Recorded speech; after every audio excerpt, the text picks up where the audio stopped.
నవీన్ చంద్ర main లీడ్‌గా చేసిన 28 degrees Celsius అనే టైటిల్‌తో ఉన్న సినిమా ఒకటి అమెజాన్ ప్రైమ్‌లో స్ట్రీమ్ అవుతుంది. ఈ సినిమా ఎలా ఉందో ఈ వీడియోలో తెలుసుకుందాం. ఈ లోపల వీడియోనైతే లైక్ చేసి ఛానెల్‌ని సబ్స్క్రైబ్ చేసుకోకుండా చూస్తున్నట్టయితే సబ్స్క్రైబ్ కూడా చేసుకోండి.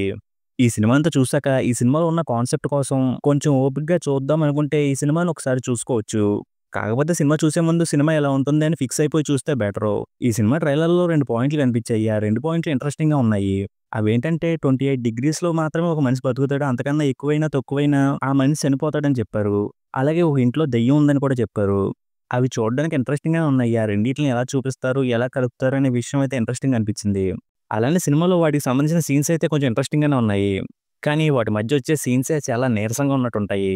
అలానే 2 పాయింట్ల మధ్య దూరం ఎక్కువైపోయినట్టు, ఒక ఫ్లోలో వచ్చినట్టు అనిపించలేదు. ఈ సినిమా లెంత్ అయితే చాలా తక్కువగానే ఉంది.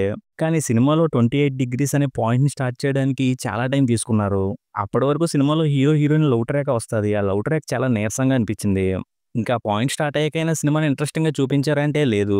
అక్కడ కూడా హీరో, హీరోయిన్‌ల మధ్య లవ్‌ని చూపించడానికే ట్రై చేశారనిపించింది. కానీ ఆ లవ్ అయితే కనెక్ట్ అయ్యేలాగా అనిపించలేదు. ఇంక సినిమాలో ఇంటర్వల్ బ్లాక్ అయితే కొంచెం ఇంట్రెస్టింగ్‌గానే ఉంది. కానీ అది చూసాక ఇంక సెకండ్ హాఫ్‌లో ఇంకేం చెప్తారనే ఫీలింగ్ వచ్చింది. ఇంక సెకండ్ హాఫ్ స్టార్ట్ అయిన కాసేపటికి దెయ్యం అనే పాయింట్‌ని రివీల్ చేశారు. సినిమా ఉన్న లెంత్‌కి ఆ పాయింట్ రివీల్ అయ్యే టైంకి చాలా లేట్ అయిపోయిన ఫీలింగ్ వచ్చింది. ఆ పాయింట్‌ని ఇంటర్వల్‌లోనే రివీల్ చేసుంటే ఫస్ట్ హాఫ్ ఇంకొంచెం ఇంట్రెస్టింగ్‌గా ఉండేది. సెకండ్ హాఫ్ కూడా ఏదో ఉంది అనే ఇంట్రెస్ట్ క్రియేట్ అయ్యేది అనిపించింది. ఇంక సినిమా క్లైమాక్స్‌లో రివీల్ అయ్యే ట్విస్ట్ అయితే బానే ఉంది. ఇంక సినిమాలో మెయిన్‌గా చేసిన నవీన్ చంద్ర పర్ఫార్మెన్స్ అయితే బానే ఉంది. ఇక హీరోయిన్ అయితే అంత బాగా చేసినట్టు అనిపించలేదు.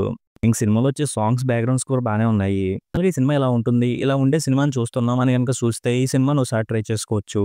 ఇంక ఈ సినిమాకి నేనిస్తున్న రేటింగ్ అయితే 2.5/5.